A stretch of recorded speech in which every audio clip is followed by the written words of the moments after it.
안녕하세요, 최 팀장입니다. 오늘 영상은 채권 추심을 진행을 하면서 예를 들어서 이제 재판이 끝나고 판결문이 나와 있다거나 아니면 이제 금전 소비대차 계약에 의한 공정증서를 이제 작성한 연후에 변제기일이 이제 지난 경우에 예를 들어서 채무자가 변제를 하면은 이제 문제가 없겠지만은 변제기일에 채무자가 이제 변제를 하지 못했을 경우에 또는 서두에 말씀드렸다시피 판결문이 나오고 채권자가 이제 승소 판결을 이제 얻었을 경우입니다. 보통 이제 판결문에 나와 있을 내용을 보면은 언제까지 어떻게 이제 변제를 하라고 이제 판결문에 이제 판시가 되어져 있습니다. 주문에. 그러면은 그때 이제 예를 들어서 채무자가 변제를 하면은 그걸로 이제 끝이 나겠지만은 그때 판결대로 변제를 이제 하지 못했을 경우에는 예를 들어서 채권자 입장에서는 조금 더 시간을 준다든가 아니면 채무자가 좀 더 기다리라든가 이렇게 해서 조금 기일을 더 연장을 해준다든가 이제 이렇게 기다리다가 전국에는 되지 않는다 그러면은 이제 강제 집행을 이제 하게 됩니다. 근데 이제 문제는 통상적으로 이제 채권자 스스로 이제 강제 집행을 하는 경우가 있습니다. 예를 들어서 그렇다 그러면은 이제 채권자가 채무자의 내용을 알고 있다 그러면은 예를 들어서 채무자의 신용 상태라든가 채무자의 거래 은행이라든가 아니면은 부동산 유무라든가 이런 내용들을 정확히 알고 있는 그런 상황이라 그러면은 거래 은행에 통장을 압류를 한다든가 아니면 부동산을 압류를 해서 경매를 넣는다든가 이렇게 해서 채권을 변제를 받으면은 이상이 없겠죠. 근데 이제 사실 이제 문제가 되는 거는 채권자가 채무자에 대한 신용 불량인지 아니면은 거래 은행을 정확히 알지를 못하고 또 부동산 유무 또는 만약에 이제 채무자가 자기 부동산을 소유를 하지 않는다 그러면 이제 세입자로서 예를 들어서 전월세를 얻어서 이제 사는 경우가 있습니다. 주거 형태가. 그러면은 채무자가 전세를 살고 있는지 아니면 월세를 살고 있는지 또 전세를 더 살고 있는다 했을 경우에는 전세 계약이 채무자 본인 명의로 돼 있는지 아니면은 제3자 명의로 돼 있는지 이런 거를 전혀 모르는 상태에서 그냥 무작위로 이렇게 압류 강제 집행을 이제 하는 경우가 있습니다. 그리고 만약에 이제 재판을 할 경우에 법률사무소라든가 변호사를 사무실을 이용을 해서 재판을 하는 경우에 예를 들어서 법무사무실이나 변호사 사무실에서 강제 집행을 해보라고 이제 하는 경우에 은행을 압류를 한다고 이렇게 진행을 했을 경우에 그냥 무작위로 은행 압류를 찍어서 그냥 해보라고 이렇게 하는 경우가 있습니다. 아무 의미가 없거든요.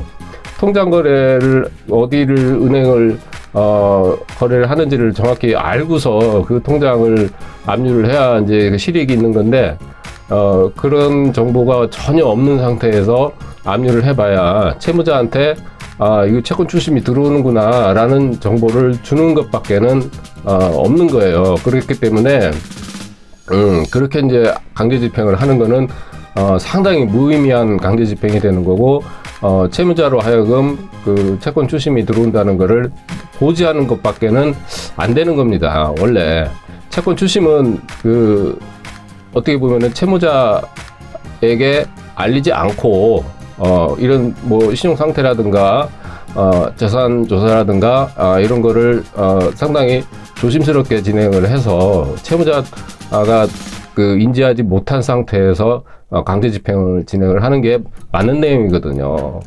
근데 법률사무실이라든가 이런 변호사 사무실에서 채무자의 신용 상태라든가 아니면 신용 불량인지 아니면 재산 유무라든가 이런 거를 알 수 있는 방법은 없습니다. 그런 내용은 대한민국을 통틀어서 그런 행위를 할 수 있는 기관은 신용정보 회사밖에는 인가가 안 돼 있어요.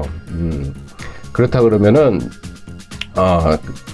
그 정확하게 강제 집행을 하기 위해서는 만약에 이제 판결문을 받고 나서 만약 강제 집행을 진행을 해야 되겠다라고 그 판단이 되신다 그러면은 정확하게 채무자의 신용 상태 또는 뭐 은행 거래 현황, 그다음에 이 사람이 채무자가 지금 현재 신용 불량인지 아니면 신용 양호한지 아니면은 부동산을 가지고 있는지 아니면 세입자면은 뭐 전세를 살고 있는지 아니면 뭐 예를 들어서 월세를 살고 있는지 이런 정도를 정확하게 좀 알아보고 그런 연후에 그리고 또 뭐 채무자가 예를 들어서 뭐 그 채권 자체가 이 상거래상 발생된 채권인지 아니면 뭐 여기 상거래면은 뭐 이 채권 내용이 뭐 공사 대금인지 아니면 제조업에 관한 그래서 이런 물품 대금에 해당되는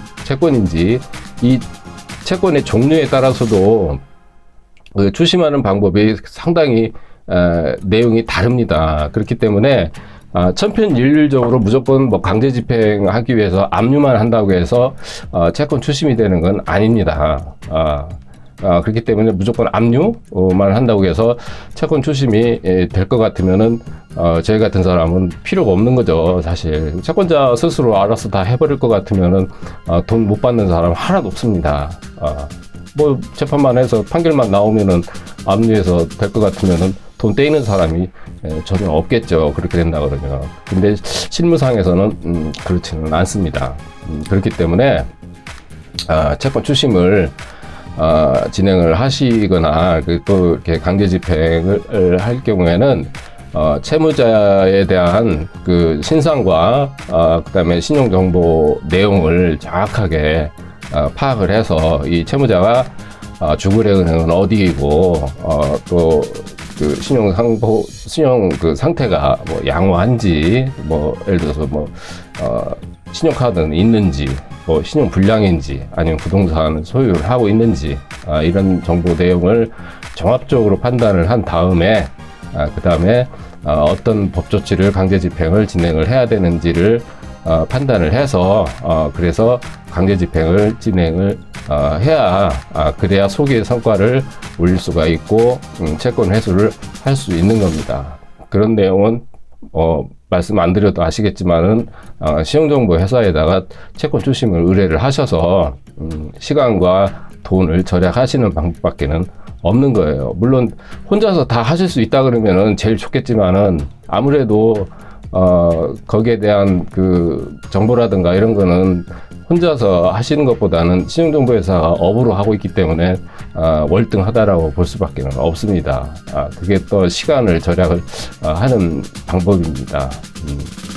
그래서 오늘 영상은 강제 집행을 할 때 그냥 무작위로 하는 거는 의미가 없다라고 이제 결론을 내드리면서 마치도록 하겠습니다.